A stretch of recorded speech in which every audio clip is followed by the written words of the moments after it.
Dad, what does Jehovah look like? He's a spirit. That means he's invisible, just like the angels. But when angels look at Jehovah, what do they see? You have deep questions, my son. I don't know what they see. But do you know what we can see? Romans 1, verse 20. Can you please read that for us, sweetie? Sure. For his invisible qualities are clearly seen from the world's creation onward, because they are perceived by the things made. So, when we see creation, it's like we see him? Yes. When we look at all the wonderful things he made, we learn what kind of person he is. See that glow?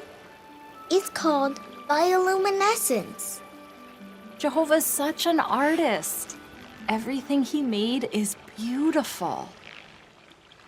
Whoa. What about you, Sophia? What's your favorite thing Jehovah made? The brain! Me too.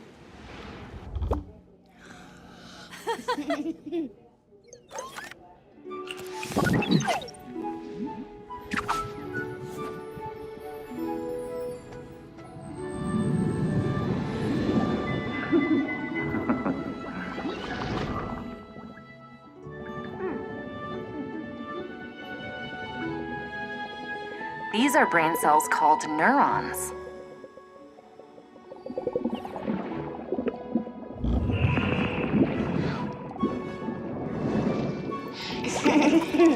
That tickles.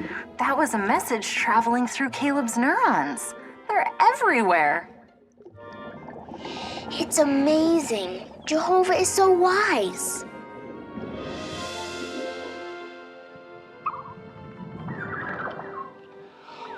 Wow. Jehovah could have made us like robots.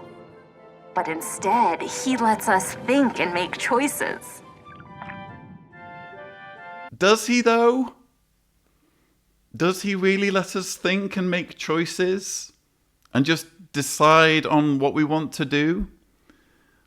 Or does he make our choices for us in even the most minute aspects of our lives so that we're not even allowed to make our own choices when it comes to medicine? Because that's what being a robot would be like if you have to follow programming. If there are all sorts of do's and don'ts, so that even when it comes to your medical decisions, there are rules to follow. It's so ironic, isn't it? So this is the latest Caleb and Sophia feature-length cartoon. I had to laugh at the title. It's Jehovah is a Real Person. That's the title. There must be at least some insecurity there, mustn't there? If they need a cartoon titled Jehovah is a Real Person. It's not something that we can just take as a given. Kids need a cartoon to really assert this point, to kind of drive the point home. No, Jehovah is a real person. He is not just some made-up entity that we've created to try to control you. He's a real person, please believe us. And we're going to give you all of these examples. Just look around nature. Look around at how amazing nature is. Lots of people appreciate nature and believe in a creator without believing in a specific God called Jehovah, who even more specifically directs a group of men who meet every Wednesday at their lakeside compound in upstate New York and who decide on the policies and teachings of nearly 9 million followers worldwide. You know, that's an incredibly specific thing that we don't learn from nature. And what I found especially infuriating was when Sophia and Sophia's mum become miniaturized. Wasn't there like an 80s movie where that actually happened? It was called Inner Space or something. It had Dennis Quaid in it, and it was one of my favorite films. Anyway, they go into Caleb's brain and they see his neurons firing. And what infuriated me there was they were, again, cherry-picking science.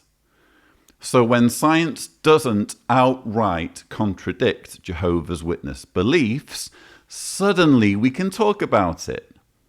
And suddenly we can lecture people about it as though we've discovered it.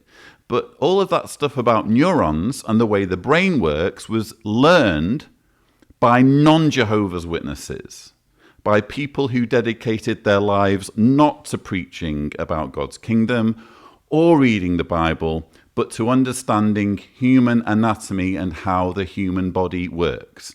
And then centuries or decades later, Jehovah's Witnesses just scoot along and say, that looks tasty, I'm going to take that and I'm going to drop it into this piece of propaganda I'm making for children, as though we're the ones who discovered it.